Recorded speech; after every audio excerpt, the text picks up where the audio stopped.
Welcome to HGTV. You're now rocking with your boy. We are over 200 subscribers. Get that, get down, get down, get down, get down, get down, get down, get down. Trying to get the money. I gotta get to the money. I gotta get to the money. The money. The money.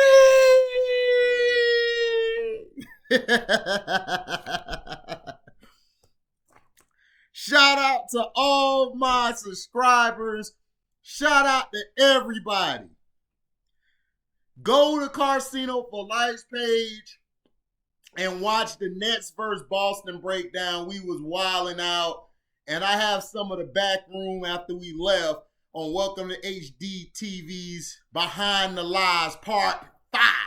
And all my Spanish, Latinas, Latinos, cinco. Now, this is basically going out to everybody. Like my boy Biggie said, this goes out to you. This goes out to you.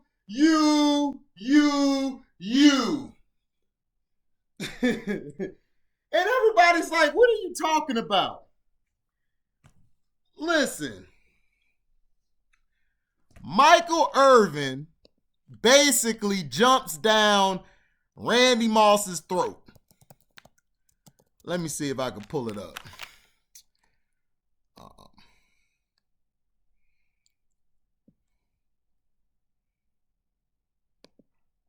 Okay. Michael Irvin puts Randy Moss on blast over jerryrice rankings. There's a full-blown raging battle going on between Hall of Fame wide receivers, which to me is like a battle between little girls because wide receivers are the biggest divas that we know. Now, Randy Moss comments on the Terrell Owens podcast that he was the greatest wideout of all time and T.O. was second, rankled Jerry Rice. Now, Dallas Cowboys Hall of Famer Michael Irvin has jumped into the fray, basically questioning Moss' sanity.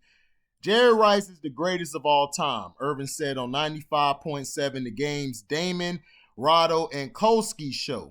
If anybody says anything other than that, they need some kind of doctor to examine his cranium, period. Well, I need a doctor to examine my cranium too. Because I agree with Moss, except for the Terrell Owens statement. Now, Irvin is on firm turf as Rice's statistics and resume stand far above those posted by any other wideout in NFL history. You got to pay homage to what this man has done. This shouldn't even be a discussion, Irvin said. I got Jerry Rice up there with the greatest player ever, period. I don't want to hear wide receiver. I'm talking period of all time. Whoa, he's saying of all time, not just wide receiver. Have we forgotten about a man? Oh, I'll get to that in a minute. This discussion should not be a discussion.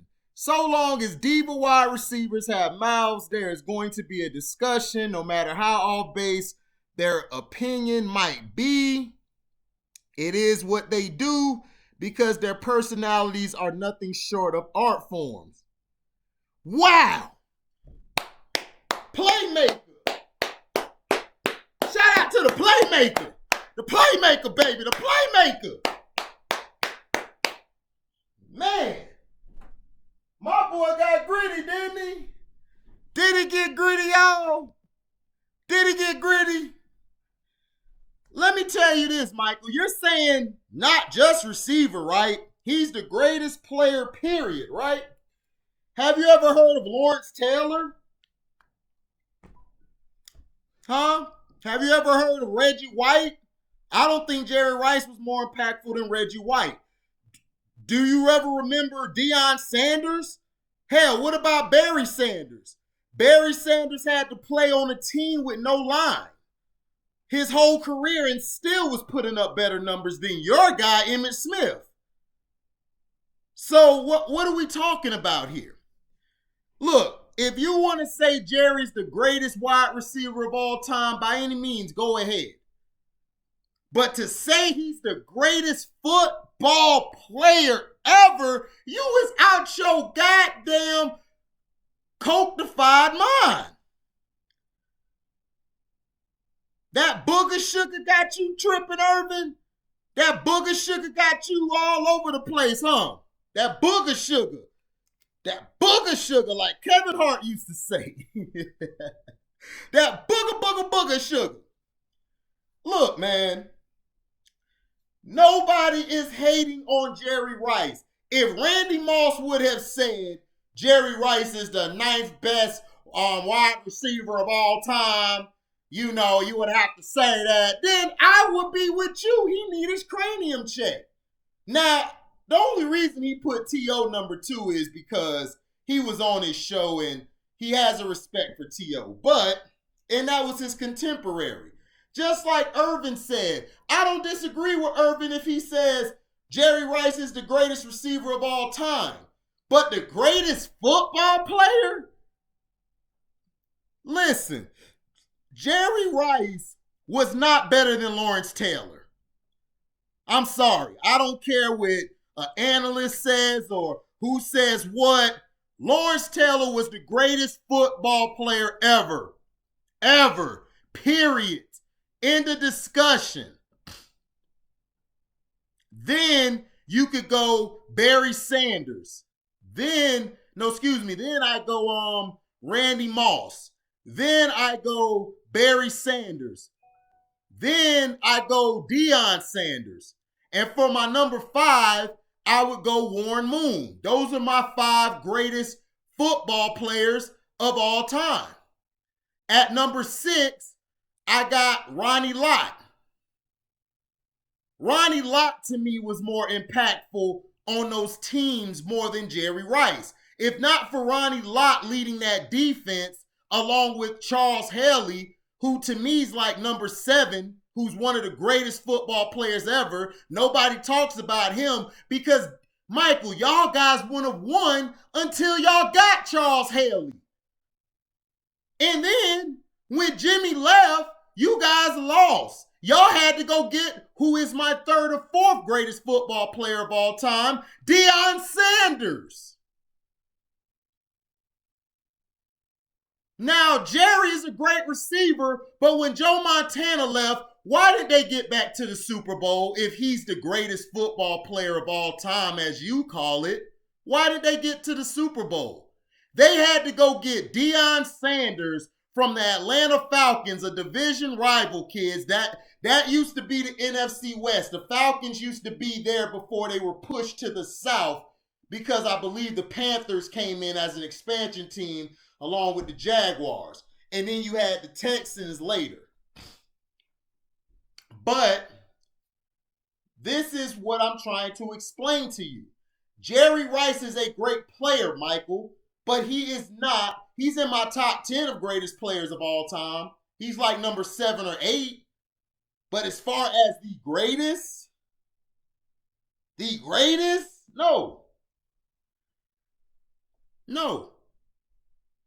As far as football player, he's up there. But dude, for you just to disrespect Lawrence Taylor like he's dead, and then disrespect Reggie White and all these other guys, Charles Haley, Ronnie Lott, Deion, Barry, all these other football players, dude, that played in your era, if not before your era and after your era.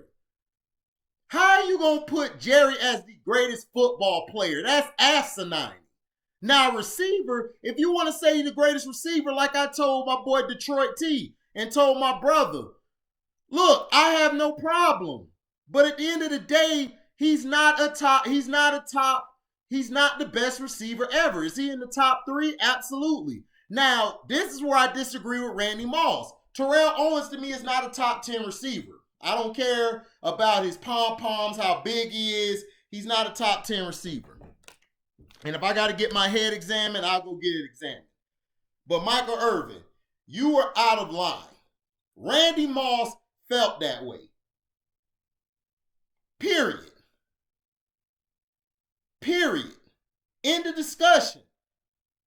You felt like at times you were the best receiver on the field. So what's wrong with Randy Moss feeling the same way? Just like when LeBron said he feels he's the greatest of all time. And I was like, you out your damn mind. If you think you the greatest of all time, all the rules they done changed for you, all the people they let you bring on your team is asinine. But we're going to get to him another day. We're going to get to him. I got something coming for him. Now, Michael Irvin, chill out. Go get with your booger sugar and go sit over there and be Jerry's puppet. I don't respect you as far as when it comes to talking about the Cowboys. You need to talk about the Cowboys and how they doing the brother man wrong in the contract negotiations.